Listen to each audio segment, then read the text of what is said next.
Hello friends, मैं प्रियंका दूत स्वागत करती हूँ आपका आपके अपने channel blogs to make thing में। और साथ ही स्वागत करती हूँ आपका आओ अतीत में चले के आज के एपिसोड में, जहाँ हम जानेंगे चाक भात के बारे में।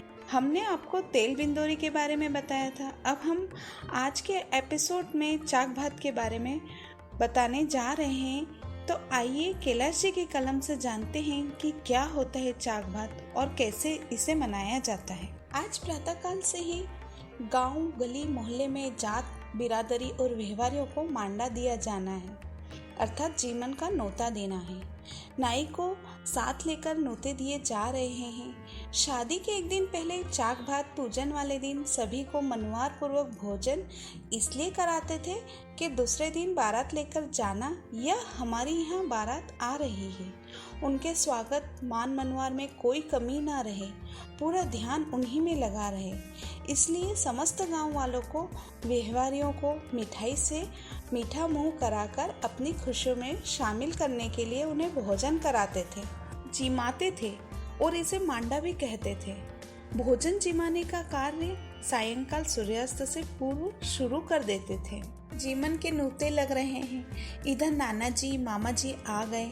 सभी उनका विशेष स्वागत करते हैं। नाना मामा ननिहाल पक्ष के सभी मेहमान विशेष दर्जे के मेहमान माने जाते थे। इन सभी मेहमानों को ठहराने के लिए एक विशेष स्थान बुक किया जाता था, जहां उनके उठने बैठने, स्नान और सोने की पूरी व्यवस्था के साथ सारा इंतजाम किया जाता था। ननिहाल पक्ष के लोग सीधे मांडे में बहन बेटी के घर में चूनर उड़ाने से पूर्व प्रवेश नहीं करते थे।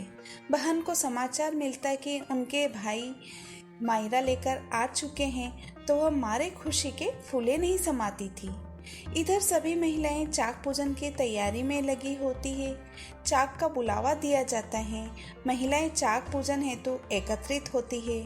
ढोली आता है, ढोल बजना शुरू हो जाता है। चाक पूजन में विशेषकर बैंड बाजा भी मंगवाया जाता है। घर के बाहर एक दो गीत की धुन बैंड वाले बजाते हैं, जिससे महिलाओं को साज श्रृंगार में तेजी आ जाती है। ताई जी जल्दी करो, बैंड आ गयो। लाड़े लाड़ी की माँ अपने देवरानी जेठानियों और बहुओं को जल्दी से तैयार होने के लिए हाका करती है। इंडूड़ियों को एकत्रित कर एक थैले में रखा जाता है। सभी महिलाएं तैयार हो सुंदर सुंदर रंग बिरंगे परिधानों में सज धज कर नीचे चौक में आने लगती है। इस सारी तैयारी में लगभग 11 बज जाते हैं। महिलाएं घर से बाहर आती है, बैंड बाजा बजने लगता। छोटे छोटे बच्चे बच्चियां बैंड की धुन पर थिरकने लगते हैं। बच्चों को नाचते हुए देख बड़ों के चेहरे पर खुशी की मुस्कान और भाव उभरते हैं, वो देखने काबिल होते हैं। महिलाएं मंगल गीत गाती हुई ढोल और बैंड बाजे के पीछे पीछे चलती हुई गांव के कुम्हार के घर पहुंचती है। कुम्हार और कुम्हारिन भी नए वस्त्र पहने हुए उनका इंतजार करते हुए दिखते हैं। कुम्हार अपने चाक के पास बैठता है और कुम्हारिन चाक पर तैयार किए हुए व पके हुए बर्तन, मटके, बड़े छोटे, चुकले, पारोटी, बिजोरे, जिन्हें कलश कहा जाता था, निकाल कर एक जगह एकत्रित कर बैठी होती है। बंधुओं, चाक पूजन इसलिए किया जाता था कि इसी चाक से हमें सभी प्रकार के मिट्टी के बर्तन मिलते थे, जो हमारी रसोई, परिंदे, पूजा पाठ में सबसे ज्यादा पवित्र माने जाते हैं। और ये बर्तन हमारे जीवन का महत्वपूर्ण हिस्सा थे। ऐसे चाक का सम्मान जीवन का महत्वपूर्ण हिस्सा होते थे। ऐसे चाक का सम्मान पूजा अर्चना कर उनके उपयोगकर्ता कुम्हार और कुम्हारिन को भी सम्मान देने हेतु यह एक महान रीति रिवाज अपनाया गया था। हमारा समाज कितना महान है कि हम अपनी खुशियों में कुम्हार जाति को भी सम्मिलित करते थे, उन्हें भी पूरा सम्मान देते थे। बंधुओं, आपने देखा हमने ब्राह्मण, नाई, ढोली, हरिजन, खाती यानी सुथार जाति तक को हमारी खुशियों में, मांगलिक कार्यों में सम्मिलित किया हुआ है। महिलाएं चाक की विधि विधान और अपने तौर तरीके से चाक का पूजन कर रही है। कुम्हार को तिलक कर भेंट दक्षिणा, कपड़े लत्ते देती है। कुम्हार इनको सुंदर सा बेस, साड़ी में श्रृंगार और सुहाग का सामान देकर अपने सुहाग का आशीर्वाद प्राप्त करती है। पगा लगती है। फिर कुम्हार के घर आंगन में महिलाएं नृत्य करती है, घूमर घालती है। इस तरह सभी महिलाएं बहुएं गीतों के द्वारा नृत्य कर अपनी खुशियों का इजहार करती है। नृत्य पूर्ण हो जाने पर कम से कम 5 जेगड़ अपने सिर पर लेती है।